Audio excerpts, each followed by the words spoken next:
परभणी जिल्ह्यात डॉक्टर बाबासाहेब आंबेडकर आणि भारतीय संविधान यांचा जो अपमान झाला आहे त्या व्यक्तीवर देशद्रोहाचा गुन्हा दाखल करा व आंबेडकरी चळवळीतील कार्यकर्त्यांना निर्दोष मुक्तता करा ह्या मागणीसाठी धम्मसेना नायक मदंत आर्य नागार्जुन सुरेश ससाई यांच्या मार्गदर्शनाखाली जिल्हाधिकारी महोदय यांना निवेदन देण्यात आले। नन्ना सवाईतून ओमकार अंबादे, अमन मेश्राम, राकेश निकोसे, धीरज बोरकर, अथांग करोडे, निखिल देश्वर, बाबू खान आदी कार्यकर्ते उपस्थित होते। अखिल भारतीय धम्मसेना मदंत नागार्जुन सुरेश ससाई यांच्या मार्गदर्शनाखाली परभणीत जे घटना झालेली आहे, जे बाबासाहेबांच्या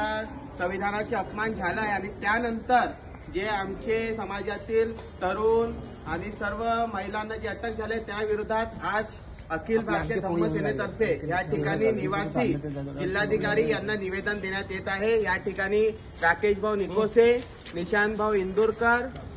बाबू खान, अनिकेत भाऊ कुत्तरमारे, नन्ना भाऊ सवैतूल, ओमकार अंबादे, अक्षय खोब्रागडे, बाकी सर्व कार्यकर्ते इथे उपस्थित आहेत आणि थोड्याच वेळात आम्ही माननीय निवासी जिल्हाधिकारी यांना निवेदन देणार आहोत आणि लवकरात लवकर जितक्यांना पण अटक केले त्यांना सुटका करा आणि ज्यांनी बाबासाहेबांच्या आणि जे संविधानाचे अपमान केला आहे त्याच्यावर राष्ट्रद्रोहाचा गुन्हा दाखल करा ही आमची मागणी आहे। जय भीम।